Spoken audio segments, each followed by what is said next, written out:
নমস্কার। আজকে সেই ট্রানজিট নিয়ে একটু আলোচনা করব। ট্রানজিট বলতে দৈত্যগুরু বা দৈত্যাচার্য শুক্রদেব।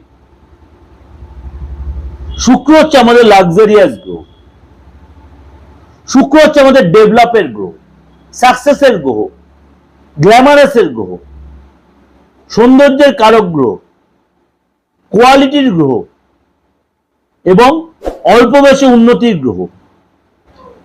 এই হচ্ছে শুক্র।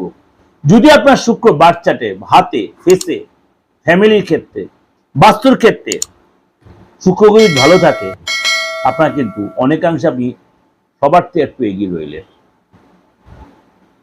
শুক্র এমনই একটা গ্রহ, অন্য সব গ্রহ হচ্ছে যদি শুক্র আপনার বার্থ চার্টে ভালো থাকে, আপনার কিন্তু পিছনে ফিরে দেখতে হবে না, খুব অল্প বয়সে আপনার ডেভেলপ আসবে।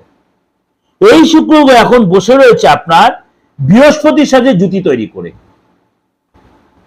এই শুক্র গ্রহ বৃহস্পতির সাথে জুতি তৈরি করে বসে আছে আপনার। এই শুক্র গ্রহ 4 জুলাই সিংহ রাশিতে প্রবেশ করবে। সেখানে অলরেডি কে বসে আছে? কেতু মহারাজ। আমি বলি, যখন কোন গ্রহ ট্রানজিট করে, কি নক্ষত্র ট্রানজিট হোক, রাশি ট্রানজিট হোক, যাই করুক, তখন কিন্তু 12 রাশির ক্ষেত্রে, বিশ্ব ভ্রমণের ক্ষেত্রে তার এফেক্ট হয়। শুক্র যখন সিংহ রাশিতে প্রবেশ করছে, তখন সেখানে কেতুর সাথে জুতি তৈরি করে আপনার রাশির ক্ষেত্রেও কিন্তু একটা প্রভাব বিস্তার করবে। আপনার বিবাহিত লাইফের ক্ষেত্রে, পারিবারিক জীবনের ক্ষেত্রে, প্রেমের ক্ষেত্রে, ইকোনমিক সেক্টরের ক্ষেত্রে, সব ক্ষেত্রে তার কিন্তু একটা প্রভাব বিস্তার হবে। শুক্র এবং কেতুর এই জুতি আমাদের বাস্তবে যে অনেকটাই কিন্তু গুরুত্বপূর্ণ। শুক্রের ভোগ, সুখ এবং বৈভবের কারক গ্রহ। কেতু হচ্ছে বৈরাগ্য, আধ্যাত্মিকতা, আকস্মিক বাধা বিচ্ছেদের কারক। তাহলে একজন হচ্ছে ভোগ করাবে, একজন বিচ্ছেদ করাবে, একজন আধ্যাত্মিকতা আনাবে, একজন আপনাকে বৈভব দেখায় প্রেম আনাবে। তাহলে দুটো দুরকম দিকে টানা হেঁচড়া হবে। এই যে বিপরীতগামী দুটো গ্রহ একসাথে জোট বাঁধলে আপনার যে ক্ষেত্রে কি উন্নতি হবে নাকি অবনতি হবে, না বাধা আসবে না অবস্ট্রাকশন আসবে, আপনার টানা পড়ে নেবে। কবে থেকে সেটা হবে? 4 জুলাই থেকে হবে। তো 4 জুলাই থেকে আপনার রাশির উপর কি এফেক্ট হবে, তার জন্য কিন্তু অবশ্যই প্রোগ্রামটা আপনার স্কিপ না করে, স্টপ না করে আপনাকে কিন্তু শুনতে হবে যে আপনার রাশির ক্ষেত্রে কোন কোন দিকে সতর্কতা, আপনার রাশির জন্য কোন কোন দিক দিয়ে সার্থকতা, কোন কোন দিকে আপনি ডেভেলপ পাবেন, কোন কোন দিকে আপনার আধ্যাত্মিকতা বাড়বে, আপনার কোন কোন দিকে আপনার প্রেমটা ডেভেলপ আসবে, কোন কোন দিকে আপনার ফাটকা ইনকাম হবে, কোন কোন দিকে আপনার সতর্কতা থাকতে হবে।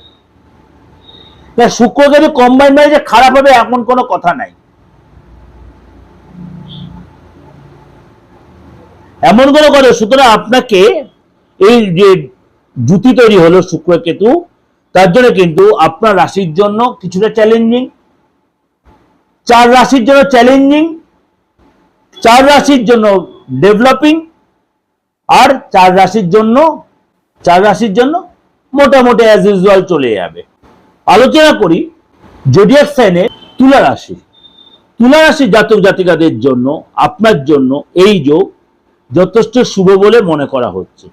আটকে থাকা কাজ কমপ্লিট হবে এবং চাকরি বা ব্যবসায় আপনার সফলতা আসবে। নতুন কোনো জায়গা আপনি ইনভলভ হতে পারেন, নতুন কাজে যোগাযোগ করতে, নতুন ব্যবসা আপনি শুরু করতেই পারেন। আর্থিক স্থিতি আগের চেয়ে বেটার হবে এবং এসে নতুন করে বন্ধু তৈরি হতে পারে। আপনি অবিবাহিত, বিয়ের যোগাযোগ তৈরি হবে এবং এই সময় কিন্তু আপনার নতুন কাজ করার জন্য আপনার মধ্যে একটা আলাদা কনফিডেন্স তৈরি হবে। খাওয়া দাওয়ার ব্যাপারে সতর্ক থাকবেন। নতুন যে বন্ধু হবে অবশ্যই একটু যাচাই করে নেবেন, যাত্রার সাথে বন্ধুত্ব না করা বেটার হবে। কারণ আপনার জন্য কিন্তু এই সময় মরিচিকার মতো একটা পরিস্থিতি তৈরি হতে, অর্থাৎ আপনার জন্য সুন্দর সময় আসছে ঠিকই, কিন্তু মানে সবটাই যে সুন্দর তা না। আপনার কিছু কিছু যাচ্ছে কাজের জায়গায় আপনাকে তো ভুল লোকের ফাঁদে পড়ে যেতে পারেন, কেউ আপনাকে হয়তো প্রলোভন দেখাতে হবে, সেগুলো একটু সতর্ক সচেতন থাকলে ওভারঅল কিন্তু আপনার যথেষ্ট ডেভেলপের সময় আসছে। যাই হোক, আপনার যদি ভালো লাগে বা উপকারে লাগে আমার এই প্রোগ্রাম, অবশ্যই সেটা সাবস্ক্রাইব করে নোটিফিকেশনটা অন করে রেখে আমার সাথে জুড়ে থাকবেন।